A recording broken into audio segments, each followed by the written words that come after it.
Nature's decision అనే మాట వినిపిస్తూ ఉంటుంది. ప్రస్తుతం బంగ్లాదేశ్లో కూడా అదే జరగబోతోందా? బంగ్లాదేశ్ మరోసారి రాజకీయ సంక్షోభంలో కూరుకోబోతోందా? బంగ్లాదేశ్ తాత్కాలిక ప్రభుత్వాధినేత యూనెస్ రాజీనామా చేసే ఛాన్స్ ఉందంటూ గత కొద్ది గంటల క్రితం నుంచి కూడా పెద్ద ఎత్తున చర్చ జరుగుతోంది. యూనెస్ను బంగ్లా సైన్యం అరెస్టు చేసే అవకాశం ఉందంటూ ప్రస్తుతం చర్చ జొరందుకుంది. పదవి నుంచి తప్పుకోవాలంటూ యూనెస్పై ఒత్తిడి పెరుగుతోంది. షేక్ హసీనా తరహాలోని బంగ్లాదేశ్ నుంచి యూనెస్ పారిపోయే అవకాశం ఉంది అంటూ కూడా చర్చ జరుగుతుందంటే అర్థం చేసుకోవచ్చు. ఫ్రాన్స్కు పారిపోయేందుకు చార్టర్ ఫ్లైట్ కూడా సిద్ధం చేసుకున్నట్టుగా ప్రస్తుతం ప్రచారం జరుగుతోంది. మరి ముఖ్యంగా గత కొద్ది రోజులుగా బంగ్లాదేశ్ సైన్యం అలాగే యూనెస్కి మధ్య ఎటువంటి విభేదాలు నెలకొంటున్నాయో చూసాం. మరి ముఖ్యంగా కొద్ది గంటల క్రితం బహిరంగంగానే ఆ ఇష్యూ అనేది బయటకు వచ్చింది. మరి ముఖ్యంగా ఆర్మీ చీఫ్కి సంబంధించి ఆర్మీ చీఫ్కి అలాగే యూనెస్ ప్రభుత్వానికి మధ్య ఆ గ్యాప్ ఇంకా ఎక్కువ అవుతోంది. ఇక్కడ యూనెస్ తీసుకుంటున్న ఆ నిర్ణయాలు బంగ్లాదేశ్ పాలిట శాపంగా మారుతున్నాయి. దానికన్నా ఆర్మీ పాలిట అవి మరి ముఖ్యంగా కవర్ చేయలేనంత డ్యామేజ్ని తీసుకొస్తున్నాయి. యూనెస్కు సవాల్గా మారింది శాంతి భద్రతల పరిరక్షణ. ఇటు పాకిస్తాన్తో చేతులు కలపడం, భారత్కు వ్యతిరేకంగా ఆ స్టేట్మెంట్స్ ఇవ్వడం, చైనాకు వెళ్లి కవ్వింపు మాటలు మాట్లాడడం, అట్ ద సేమ్ టైం మరొక కారిడార్ మియాన్మార్కి సంబంధించి బంగాళాఖాతానికి ఆనుకొని మియాన్మార్కి ఆ బోర్డర్లో ఆ తీర ప్రాంతం నుంచి ఇటు బంగ్లాదేశ్లోకి ఒక క్యారిడార్కి సంబంధించి మాట్లాడిన సందర్భంలో బ్లడీ క్యారిడార్ అంటూ ఆ దేశ అంటే బంగ్లాదేశ్కి సంబంధించి బంగ్లాదేశ్ ఆర్మీ చీఫ్ అన్నారంటే అర్థం చేసుకోవచ్చు అక్కడ పరిస్థితులు ఏ మేరకు దిగజారిపోయాయో. ఈ నేపథ్యంలో ఇటు భారత్తో కోరిండి కొరివిగొక్కడం అంటూ ఉంటారు తెలుసా, అదే చందంగా మారింది యూనెస్కి సంబంధించి. భారత్తో తగాదాలు పెట్టుకోవడంతో బంగ్లాదేశ్లో ప్రస్తుతం ఇబ్బందికర వాతావరణం నెలకొంది. వాళ్ళ ఇంపోర్ట్స్ మీద తీవ్రమైన ప్రభావం చూపించింది. భారత్ తన రోడ్డు మార్గాన్ని మూసేసింది. దీంతో అక్కడ వాణిజ్యం ఇంపోర్ట్స్ మీద 90% అక్కడ ఇంపోర్ట్స్ ఉంటాయి. వాటి మీద ప్రభావాన్ని చూపించింది. ఓ పక్క అక్కడ రాజకీయ సంక్షోభం, అక్కడ పార్టీలు కూడా BNP బంగ్లాదేశ్ నేషనల్ పార్టీ ఆమె ఉంటారు అక్కడ ఖలీదాకి సంబంధించి. ఆమె కూడా ప్రస్తుతం ఇటు బంగ్లాదేశ్ తాత్కాలిక ప్రభుత్వానికి వ్యతిరేకంగా ఉన్నారు. ఎలక్షన్స్ పెట్టమని కోరుతున్నారు. ఒకటా రెండా బంగ్లాదేశ్ ప్రభుత్వానికి సంబంధించి తాత్కాలిక ప్రభుత్వానికి సంబంధించి ఎటు చూసినా ఏ కోసాన చూసినా ఏ విధంగా చూసినా మొత్తం ముప్పేట దాడి జరుగుతోంది. ఇప్పుడు మహమ్మద్ యూనెస్ను అరెస్ట్ చేసేందుకు ఆర్మీ సిద్ధం కాబోతోందా? ఎందుకంటే ఆ స్థాయిలో దెబ్బతీశాడు ఇటు ప్రభుత్వాన్ని. బంగ్లాదేశ్ను దివాళా వరకు తీసుకువెళ్ళిపాడు. దివాళా అంచున ఉన్న ఇటు బంగ్లాదేశ్ని గట్టెక్కిస్తానంటూ గద్దెకెక్కిన వ్యక్తి ఇప్పుడు అడ్డంగా బుక్ అయిపోయాడు. మీరు చూడొచ్చు షేక్ హసీనా పారిపోతున్న దృశ్యాలు ఇవి. షేక్ హసీనా ఎప్పుడైతే బంగ్లాదేశ్లో అక్కడ రైడ్స్ జరిగాయో ఆ తర్వాత అక్కడి నుంచి ఆమె పారిపోతున్న విజువల్స్ మీరు చూస్తున్నారు. చార్టర్ ఫ్లైట్లో ఇటు భారత్కి చేరుకున్న షేక్ హసీనాకు సంబంధించిన విజువల్స్ మీరు చూడడం జరుగుతోంది. ఇప్పుడు ఇదే తరహాలో మరికొద్ది రోజుల్లో ఈ వ్యక్తి కూడా పారిపోబోతున్నాడు అంటూ చర్చ జరుగుతోంది. రిమెంబర్ ఇంకో కుతంత్రానికి కూడా తెరతీసే అవకాశం ఉందంటూ చర్చ జరుగుతుంటే అర్థం చేసుకోవచ్చు. ఇప్పుడు మహమ్మద్ యూనెస్కి సంబంధించి ఏం జరిగే అవకాశం ఉంది, ఆ కుతంత్రాలు ఏంటి, ఇవన్నీ కూడా బేరేజ్ వేసుకుని మాట్లాడుకునే ప్రయత్నం చేద్దాం. మా ప్రతినిధి రామ్దాస్ అప్డేట్స్ అందించేందుకు సిద్ధంగా ఉన్నారు. రామ్దాస్, ఎప్పుడు మహమ్మద్ యూనెస్కి సంబంధించి మహమ్మద్ యూనెస్ని ఎప్పుడు అరెస్ట్ చేయబోతోంది బంగ్లా ఆర్మీ? ఇప్పుడు బంగ్లాదేశ్ లో ఉన్న పరిస్థితుల నేపథ్యంలో రాజకీయ ఒత్తిడి అలాగే సైన్యం అరెస్టు భయం మధ్య ప్రస్తుతం మహమ్మద్ యూనిస్ దేశం విడిచి పారిపోవాలని ఆలోచిస్తున్నట్లుగానైతే అక్కడి నుంచి అందుతున్నటువంటి సమాచారం. బంగ్లాదేశ్ తాత్కాలిక ప్రభుత్వ అధిపతి అయినటువంటి యూనస్ త్వరలో రాజీనామా చేసే అవకాశం ఉందనేది ఉన్నత వర్గాలు చెప్తున్న సమాచారం. ఇక ఆయన్ను సైన్యం అరెస్ట్ చేస్తుందనే భయాలైతే పెరుగుతున్నాయి. రాజకీయ సంక్షోభం తీవ్రమవుతున్న తరుణంలో అనేక మంది విద్యార్థి నాయకులు కూడా యూనస్ పదవి నుంచి తప్పుకోవాలని డిమాండ్ చేస్తున్నారు. మొత్తం మీద యూనస్ ఈ వారంలోనే తీవ్ర నిర్ణయం తీసుకోవచ్చనే వాదనలు అయితే వినిపిస్తున్నాయి. సో సైనిక మద్దతుతో జరిగిన తిరుగుబాటులో పదవి చిత్రాలై భారతదేశానికి పారిపోయిన మాజీ ప్రధానమంత్రి షేక్ హసీనాకు ఎదురైనటువంటి పరిస్థితి తనకు కూడా ఎదురవుతుందని యూనస్ భయపడుతున్నారనే వార్తలు అయితే గుప్పమంటున్నాయి. ప్రస్తుతానికి అతను ఫ్రాన్స్ కు చార్టర్డ్ ఫ్లైట్ ఏర్పాటు చేయడానికి ఇప్పటికే సన్నాహాలు చేసినట్టుగా సమాచారం. షేక్ హసీనా తన బహిష్కరణ సమయంలో తప్పించుకునే మార్గాన్ని ఇప్పుడు యూనస్ కూడా అదే మార్గాన్ని ఎంచుకుంటున్నారనే పరిస్థితులు కనబడుతున్నాయి. ఒక విషయం చెప్తాను, అసలు రిజర్వేషన్ కోట అంశంతో ఒకసారిగా బంగ్లాదేశ్ రణరంగంగా మారింది. గత ఏడాది ఆగస్టులో 16 ఏళ్ల పాలనకు ముగింపు పలుకుతూ అప్పటి ప్రధాని షేక్ హసీనా దేశాన్ని విడిచి పారిపోయారు. ఆమె భారతదేశానికి వచ్చారు. మన హిందన్ ఎయిర్ బేస్ కి రాగానే మనం అక్కడ ఆమెను ఆశ్రయం ఇచ్చాం. ప్రస్తుతం ఆమె భారత్ లో ఒక సురక్షిత ప్రాంతంలో తలదాచుకుంటున్నారు. దాని తర్వాత రాజకీయ పరిణామాలను మారాయి. నోబెల్ శాంతి బహుమతి గ్రహీత యూనస్ ఆ దేశాన్ని పాలించే బాధ్యత చేపట్టారు. తాత్కాలిక ప్రభుత్వ అతనిగా మారి దేశాన్ని పాలిస్తున్న పరిస్థితి కనబడుతుంది. అయితే తాజాగా తన పదవికి రాజీనామా చేయాలని అనుకుంటున్నా తెలుసు. అంటే ఎందుకు రాజీనామా చేయాలనుకుంటున్నా అంటే బంగ్లాదేశ్ లో ముఖ్యంగా ఎన్నికల నిర్వహణ అలాగే సైన్యంతో పొసగపోవడం, ఈ 2 కారణాలు ప్రధానంగా చెప్తున్నారు. ఎందుకంటే ప్రధాన రాజకీయ పార్టీల మధ్య ఏకాభిప్రాయం కుదరకపోవడంతో నిర్ణయం తీసుకోబోతున్నాడు యూనస్ అనేది ఒక వార్త. అంటే ప్రస్తుత రాజకీయ ఉద్రిక్త నేపథ్యంలో యూనస్ త్వరలోనే తన రాజీనామాను అధికారికంగా ప్రకటించే అవకాశం తెలుస్తుంది. ముఖ్యంగా ప్రధాన ప్రతిపక్షమైన బంగ్లాదేశ్ నేషనల్ పార్టీ BNP సహా ఇతర పార్టీలు కూడా తాత్కాలిక ప్రభుత్వ ఏర్పాటు విధానంపై మొదటి నుంచి కూడా అసంతృప్తిగా ఉన్న పరిస్థితి. సో అంతేకాదు ఈ army chief general Waqar Zaman తో నెలకొన్న విభేదాలు కూడా చాలా క్లియర్ గా చెప్పొచ్చు. ఎందుకంటే హసీనా రాజీనామా తర్వాత వీళ్ళిద్దరు కలిసి ఉన్నారు. కానీ ఎప్పుడైతే ఎన్నికల నిర్వహణ అలాగే సైనిక వ్యవహారాల్లో జోక్యానికి సంబంధించి వకార్ యూనస్ ను తప్పుపడుతున్న పరిస్థితి కనబడుతుంది. మొదటి నుంచి కూడా ఇద్దరికి కూడా కుదరట్లేదు. సో ఆ నేపథ్యంలో ఇక తప్పుకుంటాను అనే నిర్ణయానికి వచ్చినట్టుగా చెప్తున్న పరిస్థితి కాబట్టి యూనస్ ఏకంగా 2026 జూన్ లో ఎన్నికలు జరుపుతామంటూ ప్రకటించడం, దీంతో దేశంలో కొన్ని పార్టీలు అయితే అభ్యంతరం వ్యక్తం చేస్తున్నాయి. ముఖ్యంగా ఆర్మీ చీఫ్ ఒకటే కోరుతున్నారు వకార్, అంటే ప్రజాస్వామ్య ప్రభుత్వం ఏర్పాటుకు ఈ డిసెంబర్ లోగానే ఎన్నికలు నిర్వహించాలి అంటూ ఆయన తాత్కాలిక ప్రభుత్వానికి అల్టిమేటం కూడా జారీ చేశారు. అంతేకాదు సైనిక వ్యవహారాలు జోక్యం చేసుకుంటే ఇంకా బాగుండదు అంటే చాలా తీవ్రంగా హెచ్చరించినట్టుగా తెలుస్తుంది. దీంతో యూనస్ పై తీవ్ర ఒత్తిడి పెరిగినట్టు కనిపిస్తుంది. వాస్తవానికి 84 ఏళ్ల వయసున్న యూనస్ ఇవన్నీ కూడా తట్టుకోలేకపోతున్నట్టు తెలుస్తుంది. ఇంత తట్టుకోలేడు, దేశంలోనే అంతర్గత రాజకీయాలు ఉన్నాయి. కానీ దుర్మార్గుడు చైనాతో కలిసి పాకిస్తాన్ తో కలిసి భారత్ వైపు పనికి మాలినటువంటి చర్యలకు పూనుకుంటున్న పరిస్థితి. సరే అదంతా పక్కన పెడదాం, దేశంలోనే సరిగ్గా లేదు ఆ వ్యక్తికి. సో ఇప్పుడు షేక్ హసీనా తరహాలోనే పారిపోయే పరిస్థితులు కనిపిస్తున్నాయి. ఏకంగా మళ్ళీ ఫ్రాన్స్ కి చార్టర్డ్ ఫ్లైట్ కు బుక్ చేసుకున్నట్టుగా మనకు అందుతున్నట్టు వార్తలు అయితే తెలుస్తున్నాయి. సో అయితే ఈ అతను రాజీనామా చేసే అంశం ప్రధానంగా National Citizen Party chief Nahid Islam కూడా ధృవీకరించిన పరిస్థితి కనబడుతుంది. ఆయన దగ్గరికి వెళ్ళి మీరు ఎందుకు రాజీనామా చేస్తున్నారని అడగడానికి వెళ్ళినప్పుడు అవును నేను నిజంగానే రాజీనామా చేస్తున్నాను, దేశంలో పార్టీలను ఐక్యంగా లేవు, నేను పని చేయలేను అంటూ బుకాయించినట్టుగా చెప్తున్న వార్తలు. సో మొత్తం మీద ఇక్కడ మరొక ప్రధాన అంశం, ఈ ఇద్దరికి మధ్య కూడా ఎందుకు గ్యాప్ వచ్చింది, అసలు నేను ఇక్కడ నా వల్ల కాదు నేను దిగిపోతా అంటూ బంగ్లాదేశ్ తాత్కాలిక ప్రధాని యూనస్ ఎందుకు చేతులెత్తేశారంటే చాలా అంశాలని. ఆ దేశ ఆర్మీ చీఫ్ కు ఈయనకు గ్యాప్ వచ్చింది. ప్రధానంగా ఇందాక చెప్తున్నట్టు ఎన్నికల నిర్వహణలో జాప్యం, దాంతో సైన్యం అయితే చాలా అసహనంగా ఉంది. ఎన్నికలు నిర్వహించకుండా అమెరికా మద్దతుతో పాలన కంటిన్యూ చేసేందుకు యూనస్ ప్రయత్నాలు చేస్తున్నారనేది ఆర్మీ చాలా కోపంగా ఉంది, ఆయనకు చాలా ఆగ్రహంగా ఉంది. ఇంకొకటి ఏంటంటే మయన్మార్ దగ్గర రఖైన్ ప్రాజెక్టు కూడా కడుతున్నారు. అది యుఎస్ ప్రభుత్వానికి ఆర్మీ జనరల్ మధ్య చీలికలు తీసుకొస్తుంది. ఎందుకంటే రఖైన్ కారిడార్ ప్రాజెక్టు బంగ్లా ఆర్మీ చీఫ్ వకార్ జమాన్ తీవ్రంగా వ్యతిరేకిస్తున్నారు. దీంతో ఈ ఖైన్ కారిడార్ ప్రాజెక్టు విషయంలో ఇద్దరికి మధ్య చాలా గ్యాప్ వచ్చింది. దీంతో యుఎస్ సర్కార్ వెనక్కి తగ్గింది. సో అట్లా ఎన్నికల నిర్వహణకు సంబంధించి అన్ని రాజకీయ పార్టీల్లో ఏకాభిప్రాయం కుదరకపోవడము, ఇవన్నీ కూడా అటు యుఎస్ కూడా తలనొప్పిగా మారినాయి. ఇటు ఆర్మీ అటు పొలిటికల్ పార్టీలతో పొసగకపోవడం, ఇక నా వల్ల కాదు బాబు నేను దిగిపోతాను, నా వయసు కూడా నాకు సహకరించదంటూ చెప్తున్న పరిస్థితి. సో ఆ రకంగా యూనస్ అయితే ప్రస్తుతానికి దిగిపోవడానికి సిద్ధంగా ఉన్నారు.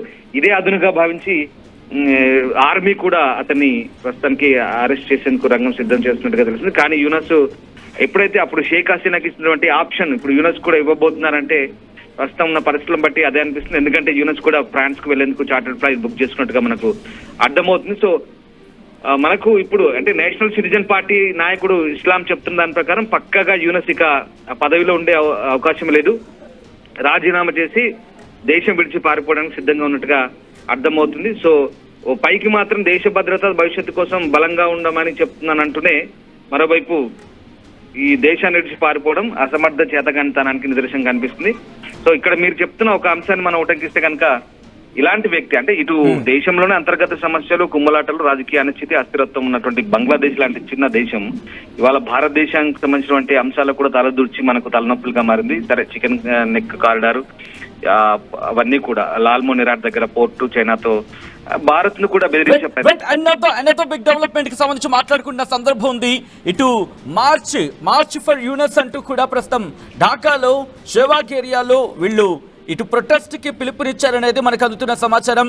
ఇక్కడ మహమ్మద్ యూనస్ ని 5 ఏళ్ల పాటు ప్రభుత్వంలో ఉంచాలని డిమాండ్తో సంబంధించి అంటే ఇప్పుడు మహమ్మద్ యూనస్ ఓ పక్క రాజీనామా చేస్తానని చెబుతూనే ఇంకో పక్క కుతంత్రాలకు దిగే ప్లాన్లో ఉన్నాడు అనుకోవాలా? తన సన్నిహితుల నుంచి కావచ్చు, లేకపోతే విద్యార్థి సంఘాలకు సంబంధించి విద్యార్థి సంఘాల నుంచి గద్దెనెక్కాడు కాబట్టి ఇప్పుడు గట్టెక్కే ప్రయత్నం చేస్తున్నాడు అనుకోవాలా?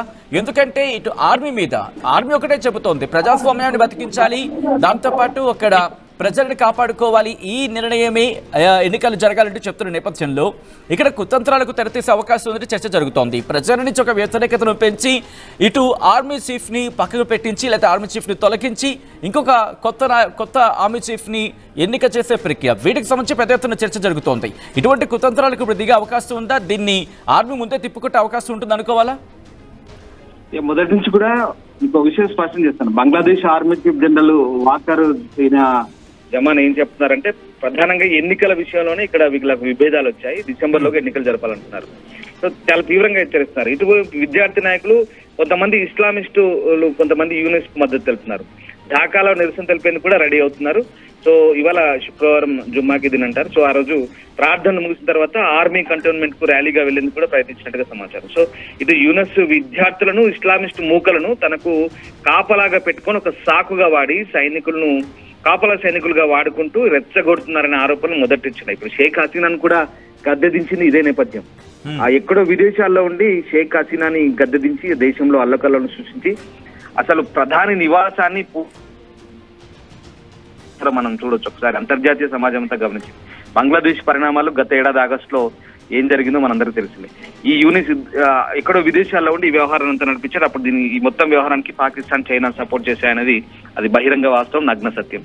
సో ఆ రకంగా ఇప్పుడు కూడా మళ్ళీ విద్యార్థులను ఇస్లామిస్ట్ ముఖలను తన కాపలా సైనికులుగా ఉపయోగించుకుంటారనే ఆరోపణలు వస్తున్నాయి. ఎన్నికలు నిర్వహించకుండా అధికారంలో ఉండడానికి ప్రయత్నిస్తున్నాడు.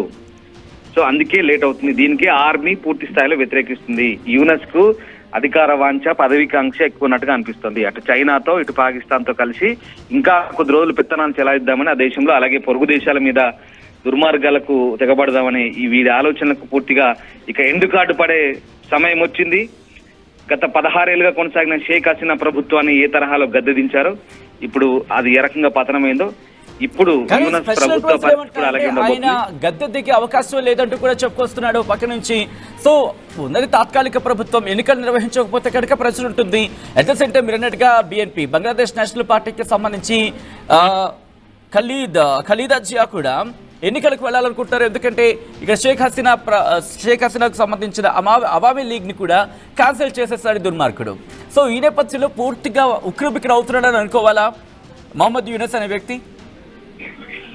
అంటే ఇక్కడ నేషనల్ సిటిజన్ పార్టీ నేత నహీద్ అస్లాం చెప్తున్న అంశాల ప్రకారం అసలు యూనస్ రాజీనామా గురించి వచ్చిన వార్తల తర్వాత దానిపై చర్చించేందుకు తను కలిసేందుకు వెళ్ళినప్పుడు యూనస్ చాలా క్లియర్ గా చెప్పారు, దేశంలోని రాజకీయ పార్టీలు ఐక్యంగా లేకపోతే నేను పనిచేయలేను, దేశ భద్రత భవిష్యత్తు కోసం బలంగా ఉండాలని చెప్పినప్పటికీ కూడా ఈ పార్టీలన్నీ ఐక్యంగా ఉంటే నేను సహకరిస్తాను, లేదా పార్టీలకు ఈ విశ్వసనీయత లేనప్పుడు పదవిలో ఎలా కొనసాగుతానని చెప్పినట్టు తెలుస్తుంది. అంటే నన్ను బందీగా ఉంచారు, నేను ఇలా పనిచేయలేను, అన్ని రాజకీయ పార్టీల మధ్య సఖ్యత కుదరదా అంటూ యూనస్ చెప్పినట్టుగా తెలుస్తుంది.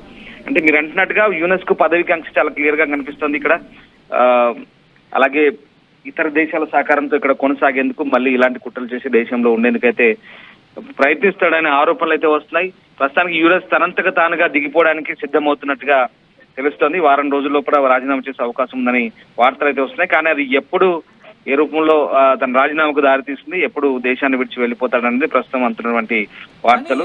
అందుకు కంపారిజన్ చేసుకునే ప్రయత్నం చేసినప్పుడు షేక్ హసీనాకి సంబంధించిన పరిస్థితులు వేరే, కానీ ఇప్పుడున్న పరిస్థితులు వేరే. షేక్ హసీనాకి సంబంధించిన పరిస్థితులు అప్పుడు అంతర్గత సంక్షోభం, కానీ ఇతగాడు తీసుకొచ్చిన తలనొప్పులు పాకిస్తాన్ తీసుకొచ్చి నెత్తి మీద పెట్టుకోవడం, చైనాని తీసుకొచ్చి మళ్ళీ నెత్తి మీద పెట్టుకోవడం, దాంతోపాటు మియన్మార్ మీద నుంచి ఆ క్యారిడార్ అఖిల క్యారిడార్కి సంబంధించి యుఎస్తో పెట్టుకోవడం, దాంతోపాటు ఇటు భారత్తో పెట్టుకున్నప్పుడు చికెన్ నెక్ అంటూ ఉద్దేశించి మాట్లాడిన సందర్భంలో కావచ్చు, తర్వాత మన అస్సాం ముఖ్యమంత్రి హిమంత బిశ్వ శర్మ చెప్పిన తర్వాత వాళ్ళకి 2 చికెన్ నెక్స్ ఉన్నాయి, వాటిని కూడా కట్ చేసేసే అంశానికి సంబంధించి ఒక చర్చ వచ్చినప్పుడు ఇన్నిటిని అంటే ఇవన్నీ కూడా ఆ దేశ ఆర్మీ మీద పడే అవకాశం ఉంటుంది. ఒకవేళ సెక్యూరిటీ విషయానికి వచ్చినప్పుడు, లేకపోతే ఒకసారి అటాకింగ్ విషయానికి వచ్చినప్పుడు యుద్ధం లాంటి పరిస్థితులు వస్తాయి.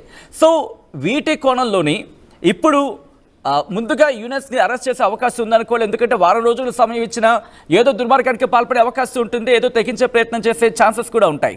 సో ఈ నేపథ్యంలో ముందుగానే ఇతన్ని అదుపులోకి తీసుకునే అవకాశం కనిపిస్తోంది ఆర్మీ, ఎందుకంటే షేక్ హసీనా పరిస్థితులు వేరే, ఇప్పుడున్న పరిస్థితులు వేరే కదా అక్కడ.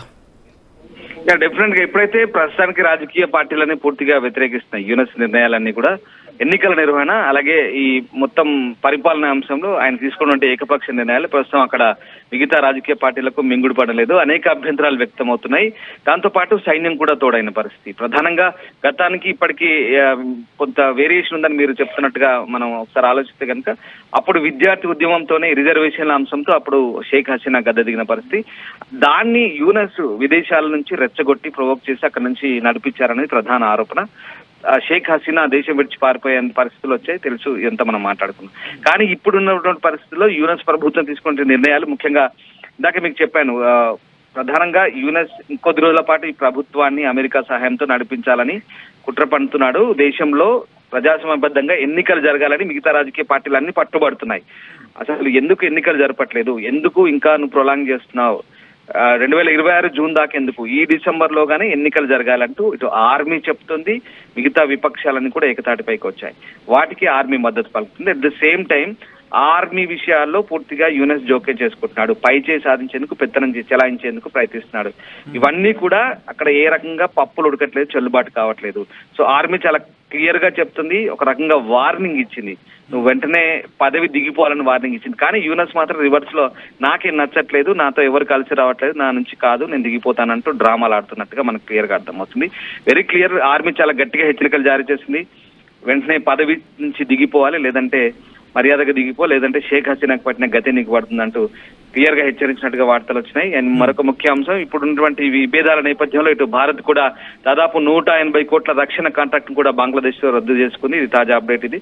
సో ఆ రకంగా బంగ్లాదేశ్ కు అన్ని వైపుల నుంచి కూడా ఇటు ఒత్తిళ్లు పెరుగుతున్న పరిస్థితి కనబడుతుంది. సో బంగ్లాదేశ్ లో స్టేట్మెంట్ కూడా ఇతగాడు ఇవ్వడం జరుగుతుంది మహమ్మద్ యూనస్ అనే వ్యక్తి, ఎందుకంటే ఇక్కడ ప్రస్తుతం సోషల్ మీడియాలో ఆయనకు సన్నిహిత వర్గంగా చెప్పుకునే ఆ తాత్కాలిక ప్రభుత్వంలోని వర్గం అంటున్న మాట ఏంటంటే కనుక, నన్ను గద్దె దించేయండి, కొత్త వ్యక్తిని మళ్ళీ తాత్కాలిక ప్రభుత్వంలో గద్దెనెక్కించండి అంటూ కూడా చెప్పుకొస్తున్నాడు. అంటే ఎలాగోలాగా తన పదవిని తాను దక్కించుకునే ప్రయత్నమో, లేకపోతే తన అనునిని ఎవరైనా మళ్ళీ ఆ పదవిలో కూర్చుని పెట్టే ప్రయత్నమో ఇక్కడ యూనస్ చేస్తున్నాడు అనుకోవాలా? అంటే వీటన్నిటికీ శాశ్వత పరిష్కారం ఎన్నికల నిర్వహణ. అంటే మీకు మొదటి నుంచి అదే చెప్తున్నాను, ఎన్నికల నిర్వహణ జరగకపోవడమే ఇప్పుడు బంగ్లాదేశ్ లో తాజా సంక్షోభానికి ఇదంతా కారణం. ఎన్నికల నిర్వహణ జరిగి తీరాల్సిందే. యూనస్ ఏమంటున్నాడు, 2026 జూన్ వరకు ఎన్నికలు జరుపుతా ఉంటున్నారు. కానీ మిగతా రాజకీయ పార్టీలు ఒప్పుకోవట్లేదు, ప్రధానంగా ఆర్మీ ఒప్పుకోవట్లేదు. Army general chief Waqar Zaman కూడా అదే చెప్తున్నారు. ఎందుకు నీకు ఎన్నికలు జరపకపోవడానికి కారణం ఏంటి, ఎందుకు నువ్వు ఎన్నికలు జరపడానికి నీకున్న అభ్యంతరం ఏంటంటూ ఆయన చాలా తీవ్ర స్థాయిలో హెచ్చరిస్తున్న పరిస్థితి. డిసెంబర్ నాటికి ఎన్నికలు నిర్వహించాలి తాత్కాలిక ప్రభుత్వం, అది కమిట్మెంట్. కానీ ఎందుకు జరపట్లేదు అనేది ఇప్పుడు అతిపెద్ద వాదన. సో ఆ రకంగా ప్రస్తుతానికైతే ఇటు విద్యార్థుల్లో కూడా రెండు రకాలుగా ఉన్నాయి. ఇటు కొంతమంది యూనస్ కు ఇస్లామిస్ట్ గ్రూప్ నేపథ్యంలో కొంతమంది సపోర్ట్ చేస్తున్నారు, కొంతమంది యూనస్ కు వ్యతిరేకంగా ఇక్కడ ఆందోళన నిర్వహిస్తున్న పరిస్థితి కనిపిస్తుంది. సో ఆ రకంగా మొత్తం మీద ఎన్నికల నేపథ్యంలోనే ప్రస్తుతం ఎన్నికలు జరపాలి, ప్రజాస్వామ్యాన్ని పునరుద్ధరించాలి, ఇది ఆర్మీ కూడా చాలా స్పష్టంగా కోరుకుంది. జనరల్ గా ఆర్మీ ఎక్కడ ఏ దేశంలో కోరుకోదు, ఆర్మీ పెత్తనం చెలాయించడం కోరుకోదు. కానీ బంగ్లాదేశ్ లో తిరిగి ప్రజాస్వామ్య ప్రభుత్వాన్ని పునరుద్ధరించాలి, ఇది కమిట్మెంట్, డిసెంబర్ లోగా జరపాలనేది గతంలోనే తాత్కాలిక ప్రభుత్వం ఏర్పడినటువంటి కమిట్మెంట్. కానీ ఇప్పుడు దాన్ని ఉల్లంఘించి యూనస్ ఇంకా కొద్ది రోజులు అధికారంలో కొనసాగుదామని చేస్తున్నటువంటి కుయుక్తుల్ని ఇప్పుడు ఆర్మీ కూడా. ఒకవేళ కంటిన్యూటీ గురించి మాట్లాడుకునే సందర్భంలో ఒకవేళ యూనస్ కనుక లేదు ఆర్మీ చీఫ్ నే పక్కన పెట్టేస్తే ఈ సంక్షోభానికి, ఆ సంక్షోభణ మాట కూడా బహుశా కరెక్ట్ కాదేమో, తనకున్న ప్రతికూల వాతావరణానికి ఒక క్లియర్ కట్ సొల్యూషన్ దొరుకుతుంది, తన మార్గాన్ని సుగమం చేసుకునే ప్రయత్నం చేస్తే కనుక అక్కడున్న పరిస్థితులు, ఎందుకంటే మీరు కొద్ది రోజులుగా అంతర్జాతీయ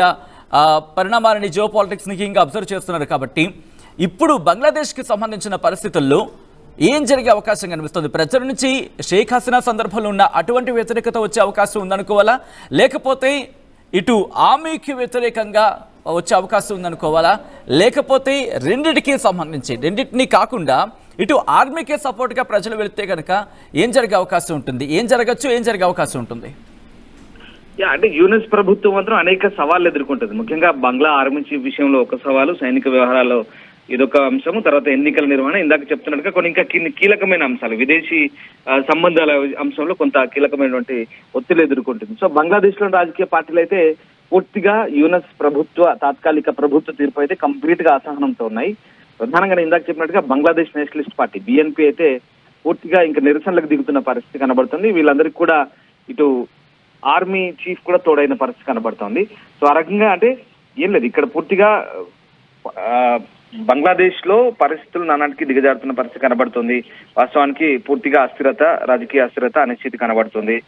సో ఒకటే ప్రజాస్వామ్యం పునరుద్ధరించాలనే ఏకైక ఎజెండాని ఇక్కడ ఎవరికి కలిసి వస్తుందా, ఎవరికి కలిసి రాదా, ఇంకో వ్యక్తి యూనస్ తరహాలో ఇంకో వ్యక్తిని తాత్కాలికంగా ప్రభుత్వ అధినేతగా నియమించి మళ్ళీ దాన్ని వెనుకొండి యూనస్ నడిపిస్తాడనేది అసంబద్ధం, అది అప్రస్తుతంగానే ప్రస్తుతం అక్కడ భావిస్తున్నారు. దీని అంతటికీ ఒకటే పరిష్కారం ఎన్నికల నిర్వహణ అనేది. ప్రస్తుతానికి అప్పుడు ఏదైతే రిజర్వేషన్ల అంశం తెర మీదకి వచ్చి పూర్తి స్థాయిలో దేశంలో గందరగోళం నెలకొందో, ఆందోళన కొనసాగా ఇప్పుడు ఎన్నికలు జరపాలనేది మొదటి ఎజెండా. అప్పుడు విద్యార్థులు దానికి పూర్తి స్థాయిలో ఉద్యమాన్ని నడిపించారు. కానీ ఇప్పుడు ఇటు రాజకీయ పార్టీలు, ఇటు ఆర్మీ పూర్తి స్థాయిలో యూనస్ కి వ్యతిరేకంగా వెళ్తున్న పరిస్థితి కనబడుతుంది. సో ఆ రకంగా ఏకాభిప్రాయానికి రాలేదంటూ యూనస్ చెప్తున్నప్పటికీ కూడా యూనస్ తీసుకునేటువంటి నిర్ణయాలే వీళ్ళందరికీ కూడా నచ్చట్లేదు. యూనస్ ఒంటెద్దు పోకడగా వెళ్తున్నాడు. 2026 తర్వాత ఎప్పుడో ఎన్నికలు జరుపుదామంటున్నారు, అదంతా కుదరదు, ఇప్పుడు జరపాల్సిందంటూ వీళ్ళు చెప్తున్న పరిస్థితి. సో ఆ రకంగా ప్రస్తుతానికైతే ఇదంతా రాజకీయ సంక్షోభం అనే చెప్పాలి. ప్రస్తుతానికి విద్యార్థుల ఇన్వాల్వ్మెంట్ కానీ ఇంకేదైనా ఇతరత్ర ప్రజా సమస్యలు, ప్రజా ఆందోళన వైపు ఇది వెళ్లే పరిస్థితి కాదు ఇది. అండ్ అలాగే అప్పుడు ప్రభుత్వ రిజర్వేషన్ వ్యతిరేకంగా నిరుద్యోగులు పెద్ద ఎత్తున ఆందోళన దిగారు. గతేడాది ఆగస్టులో అది తీవ్రంగా హింసాత్మక రూపం దాల్చింది, వందలాది మంది చనిపోయారు, షేక్ హసీనా గద్దె దిగింది. ఆ నేపథ్యం వేరు, అప్పుడున్న పరిస్థితులు వేరు, రిజర్వేషన్లు, నిరుద్యోగం, అప్పుడున్న పరిస్థితులు వేరు. కానీ ఇప్పుడు పూర్తిగా ఆ పరిస్థితులు ఇంకా పునరుద్ధరించబడలేదు.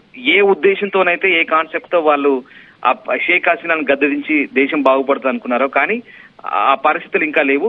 యూనస్ ఇంకా అంటున్నా నేను సంస్కరణలు చేయాలి, ఇంకా బాగుపడాలి, దేశాన్ని పెద్దగా ఇది చేస్తానంటున్నాడు. కానీ యూనస్ చేతిలో అయ్యే పరిస్థితిలో లేదు. 84 ఏళ్ల వయసున్న యూనస్ తో ప్రస్తుతం ఏ రకంగా ఆరోగ్యం సహకరించట్లేదు, అతను అనుసరిస్తున్న విధానాలు కూడా మిగతా పార్టీలకు నచ్చట్లేదు. సో వీళ్ళు కోరుకునే సుస్థిర ప్రభుత్వం కావాలి, ఎన్నికలు నిర్వహించాలి, సుస్థిర ప్రభుత్వం కావాలి, సుస్థిరంగా ఉన్నటువంటి ఒక ప్రధాని కావాలి, ఒక మంత్రివర్గం ఉండాలి, దేశాన్ని పాలించాలనేదే అన్ని రాజకీయ పార్టీల డిమాండ్. సైన్యం కూడా అదే కోరుతుంది, యూనస్ జోక్యాన్ని సహించట్లేదు.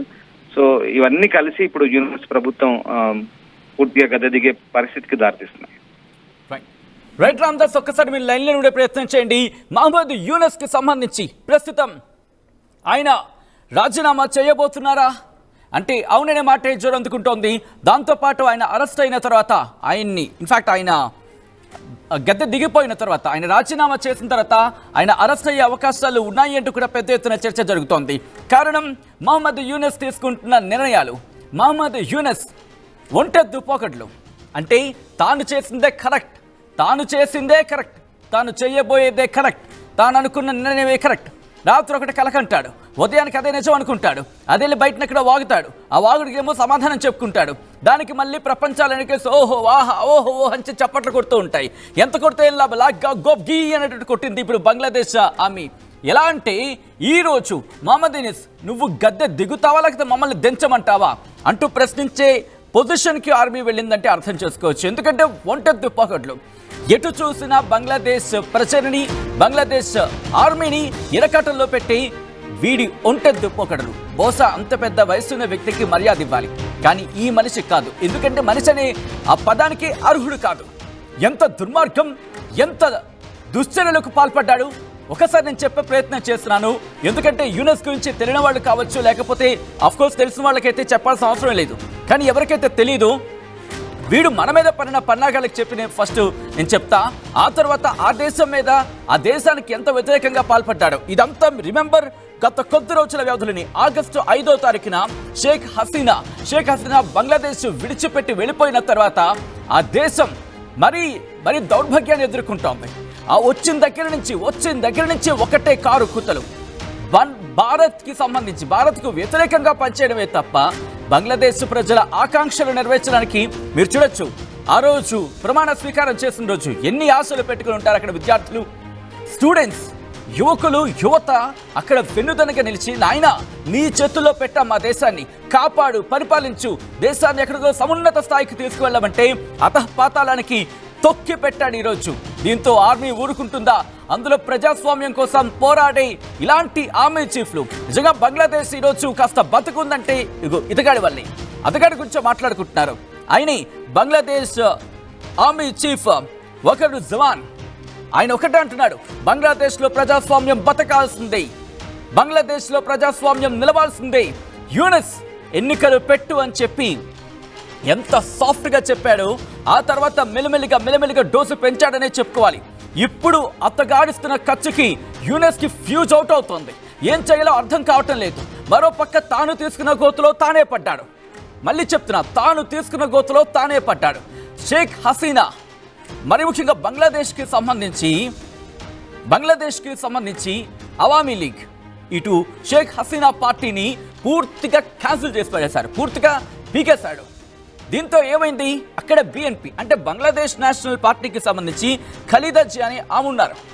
ఆల్టర్నేటివ్ ఎప్పుడైతే పోటీ ఉంటుందో, పోటీ ఉంటే ఏమవుతుంది, వీళ్ళు ఎక్కడ పోటీకి వస్తారని చెప్పి ఇప్పుడు తాత్కాలిక ప్రభుత్వానికి వాళ్ళందరూ మద్దతుగా నిలిచారు. అంత భస్మాసుర పథకం, అంత భస్మాసుర హస్తం, బంగ్లాదేశ్కి ఒక భస్మాసురుడు తయారయ్యాడు. కాపాడుతాడనుకున్న రక్షకుడు కాస్త భక్షకుడయ్యాడు. ఇప్పుడు బంగ్లాదేశ్నే శిక్షిస్తున్నాడు తన దిక్కుమాలిన తెలివితేటలతో. ఎందుకు నేను ఈ మాటలు అంటున్నానంటే, మీరు ఒక్కసారి చెప్పే ప్రయత్నం చేయండి. ఎందుకంటే ఇక్కడ ఈ వ్యక్తి మహమ్మద్ యూనస్ అనే వ్యక్తి నిజంగా మనిషి అంటారా? మీరు ఆ మాట చెప్పే ప్రయత్నం చేయండి. ఎందుకంటే బంగ్లాదేశ్కి సంబంధించి మాట్లాడుకున్న సందర్భంలో మొన్న ఏమన్నాడు, ఈ ఒక్క మాట సరిపోదు, 7 సిస్టర్స్ అంటే మన అస్సాం, నాగాలాండ్, మణిపూర్, మిజోరాం, అరుణాచల్ ప్రదేశ్ ఈ ప్రాంతాలకు సంబంధించి ఏమన్నాడు, సిక్కిం దగ్గర ఉంటుంది కదా సిరిగురి క్యారిడోర్ అంటూ ఉంటాం, దాన్నంట చైనా వచ్చి ఆక్యుపై చేసేసుకుంటే అదంతా మనం ఆక్యుపై చేసేసుకోవచ్చు, చైనాకి మంచి మార్కెటింగ్ ఉంటుంది, మంచి బిజినెస్ ఉంటుందని చెప్పి కమెంట్స్ చేస్తాడు. జనవరిలో పాకిస్తాన్ ఐఎస్ఐ ఏజెంట్లు తీసుకొచ్చి నేరుగా తన బంగ్లాదేశ్లోకి అడుగు పెట్టనిస్తాడు. వాళ్లతో తమ సైన్యానికి శిక్షణ ఇప్పిస్తాడు. ఎవరికి కాలదు చెప్పండి, ఎవరికి కాలదు. మరి ముఖ్యంగా తమ ప్రభుత్వం ఇంత వైఫల్యం చెందిద్దా? తమ సత్తా ఏంటో తమకు తెలుసు. ఒక ఫెయిల్యూర్ ఆర్మీ వచ్చి ఏదో అప్పుడప్పుడు బాగుపడుతున్నా లేకపోతే తన కాళ్ళ మీద తను నిల్చోడానికి ప్రయత్నం చేస్తున్న ఆర్మీకి ట్రైనింగ్ ఇస్తా అంటే ఎవడు ఒప్పుకుంటాడు? సో ఇలాంటి పనులు చేస్తే ఆర్మీకి కాలదా? అంతటితో ఆగాడా? కిందన మీరు గమనిస్తే కనుక మియాన్మార్కి సంబంధించి బంగ్లాదేశ్కి ఆ బార్డర్ నుంచి అంటే బంగాళాఖాతం సరిహద్దు తీర ప్రాంతం ఉంటుంది కదా, అక్కడి నుంచి ఒక క్యారిడోర్కి సంబంధించి మాట్లాడుకున్న సందర్భం ఆ క్యారిడోర్ ఒకటే చెప్పాడు, బ్లడీ క్యారిడోర్. ఇది ఆయన అన్నమాట నేను కోట్ చేస్తున్నాను ఇక్కడ. అంటే ఎంతగా విసిగి వేసారిపోయారు. నా దేశం గురించి ఆలోచించే సందర్భంలో నేను ఇలానే మాట్లాడతా. ఎందుకంటే గుర్తుపెట్టుకోండి, ఈరోజు నా దేశానికి ఇబ్బంది పెడదామనుకునే దిక్కుమాల ఆలోచన చేశాడు కాబట్టి నిర్మోహమాటంగా ఇలాగే మాట్లాడతాం భారతీయుడిగా. ఎందుకు కాలదు, ఎందుకు కోపం రాదు చెప్పండి? ఇతగాడు చేస్తున్న చర్యలు, తీసుకుంటున్న యాక్షన్స్ బంగ్లాదేశ్ వాసులకు కోపం తెప్పిస్తుంటే సగటు భారతీయుడికి కోపం రాదా? పాకిస్తాన్కి అక్కడ పాగా వేసేందుకు చోటిస్తాడా? ఇలాంటి వాడిన మనం మర్యాద ఇవ్వాల్సింది, ఇలాంటి వాడికి మనం మర్యాద గురించి మాట్లాడాల్సింది. చెప్తున్నా, ఇటువంటి వ్యక్తిని మనిషిగా కూడా గుర్తించాల్సిన అవసరం లేదు. మీరేమంటారు చెప్పే ప్రయత్నం చేయండి. ఎందుకంటే నేపాల్కి మనం మర్యాద ఇవ్వలేదా? భూటాన్కి ఇవ్వలేదా? ఎన్ని దేశాలకు మనం మర్యాద ఇవ్వలేదు. టర్కీకి సంబంధించిన సందర్భం మర్యాద ఇచ్చాం కదా మొన్నటి వరకు కూడా. ఏం చేశాడు మర్యాద ఇస్తే? మర్యాద ఇచ్చి నెత్తున పెట్టుకున్నా టూరిజం ఇస్తాం, వాడు మర్చిపోయాడు. ఇప్పుడు వీడొకడు తయారయ్యాడు. ఇక్కడ నేను చెప్తున్నాను, బంగ్లాదేశ్ ప్రజలంటే భారత్కు ఎప్పుడూ అభిమానమే. ఎందుకంటే రిమెంబర్, అక్కడ కూడా తెలుగు వాళ్ళు ఉన్నారు, బంగ్లాదేశ్లో కూడా తెలుగు వాళ్ళు ఉన్నారు. అక్కడ తెలుగు వాళ్ళు, మరి ముఖ్యంగా తెలుగు మాట్లాడే ప్రజలు అక్కడ కూడా ఉన్నారు. ఇటువంటి నేపథ్యంలోని బంగ్లాదేశ్కి ఎప్పుడూ ఆప్యాయత ఉంటుంది భారత్ అంటే.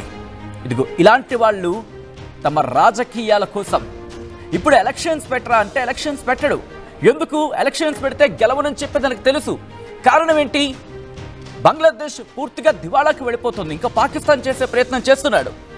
సో ఇటువంటి పరిస్థితుల్లోని ఇప్పుడు అక్కడ జీడిపి పడిపోయింది. షేక్ హసీనా ఉన్న పరిస్థితుల కన్నా మరింత దుర్భరం అయిపోతోంది. వ్యాపారాలు లేవు, వాణిజ్యం బంద్ అయిపోతోంది. భారత్తో కయ్యం పెట్టుకున్నాడు. ఇప్పుడు ఏమైనా వ్యాపారం కావచ్చు లేకపోతే వాణిజ్యం జరగాలంటే బంగాళాఖాతం నుంచి అరేబియా సముద్రంకి అంటే దాదాపుగా శ్రీలంక వరకు వెళ్ళిపోవాలి, అక్కడ వరకు వెళ్ళాలి. అదే ఒక మాటలో చెప్పాలంటే, ఇదిగోండి ఒకసారి రిక్వెస్ట్, ఒకసారి ఫ్రేమ్ చూపించే ప్రయత్నం చేయండి. ఇక్కడ నుంచి ఇలా వెళ్ళేదానికి ఇక్కడ ఉంటుంది బంగ్లాదేశ్, సో ఇక్కడ ఉంటుంది బంగ్లాదేశ్. ఇక్కడ నుంచి ఇలా అడ్డంగా గుజరాత్ వైపు కావచ్చు, ఇటువైపు ఇలా వచ్చే అవకాశం ఉంటుంది. నేరుగా మనకి అరేబియా సముద్రంలోకి వెళ్ళిపోవచ్చు. ఇక్కడ నుంచి పశ్చిమ దేశాలకు మార్కెటింగ్ చేసుకోవచ్చు, తన వాణిజ్యాన్ని కొనసాగించవచ్చు. ఎప్పుడైతే భారత్తో గొడవ పెట్టుకున్నాడో, ఈ 7 సిస్టర్స్ గురించి మాట్లాడాడో, మరి ముఖ్యంగా భారత్తో భద్రతా విషయాలకు సంబంధించి కాస్త ఇబ్బందికర వాతావరణానికి గురి చేసే ప్రయత్నం చేశాడో భారత్, ఇది మనం ఫ్రీగా ఇచ్చాం దాదాపుగా. సో ఇది బంద్ చేసేసింది. ఇది బంద్ చేసిన తర్వాత ఇప్పుడు ఏం చేశాడు? ఇప్పుడు ఇంకా ఏదో పిచ్చి పేలాపన పేలుతున్నాడు. సో ఇలాంటివన్నా మనం ఇలాంటివన్నీ మనం మర్యాద ఇవ్వాల్సింది. ఇప్పుడు ఇలా బంగాళాఖాతం నుంచి అరేబియా సముద్రంలోకి వెళ్ళాలి. కింద ఉంటుంది కదా శ్రీలంక, అక్కడ అంటే బంగాళాఖాతం నుంచి అరేబియా సముద్రంలోకి వెళ్ళి చేసుకోవాలి.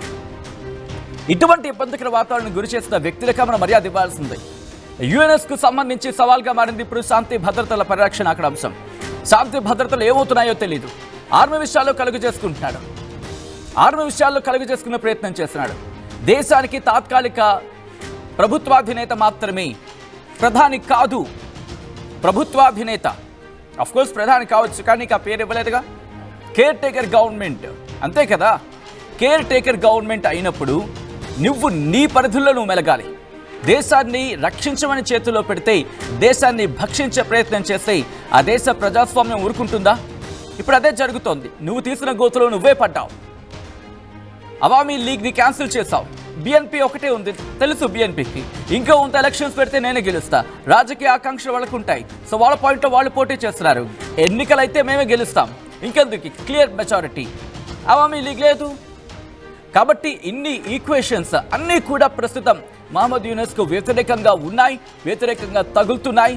దీంతో మహమ్మద్ యూనస్ గద్దెని దిగే అవకాశానికి ముందే అరెస్ట్ అయ్యే అవకాశాలు ఉన్నాయంటూ పెద్ద ఎత్తున చర్చ జరుగుతుంది. ఒకసారి మీరు కమెంట్ చేసే ప్రయత్నం చేయండి. మహమ్మద్ యూనస్ సంబంధించి ఎటువంటి క్లిష్ట పరిస్థితులు ఎదుర్కోబోతున్నాడు? అట్ ద సేమ్ టైం బంగ్లాదేశ్కు సంబంధించి బంగ్లాదేశ్కి భారత్కు మధ్య సత్సంబంధాలు అలాగే బతుకున్నాయి. ఇలాంటి రాజకీయ నాయకులు వీళ్ళ దుర్బుద్ధి కోసం, రాజకీయ నాయకుడు కూడా కాదు, నోబెల్ శాంతి బహుమతి గ్రహీత, బహుశా మరి ఏం శాంతో ఏందో ఆ తంతేందో, మరి ఈ మనిషి ఏందో, అంత శాంతి గ్రహీత ఇటువంటి అశాంతి గురి చేయవేందో మీకే తెలియాలి. ఒక్కసారి మీరు కమెంట్ చేసే ప్రయత్నం చేయండి. ఎందుకంటే మహమ్మద్ యూనస్కి సంబంధించి మాట్లాడుకున్న సందర్భంలో అటువంటి పరిస్థితులు అక్కడ ఎదురవుతున్నాయి. బంగ్లాదేశ్ను పూర్తిగా దివాళా తీసే పరిస్థితి తీసుకొచ్చే సందర్భంలో ఎలక్షన్స్ పెట్టుకుని అక్కడ ఆర్మీ డిమాండ్ చేస్తోంది. లేకపోతే పరిస్థితులు ఏం జరిగే అవకాశం ఉంది? మహమ్మద్ యూనస్ రాజీనామా చేస్తాడా, లేకపోతే కుతంత్రాలకి ఏమైనా తెరలేపే ప్రయత్నం జరుగుతుంది? అప్పుడేం జరగచ్చు? మీరేమనుకుంటున్నారనేది కామెంట్ చేసే ప్రయత్నం చేయండి.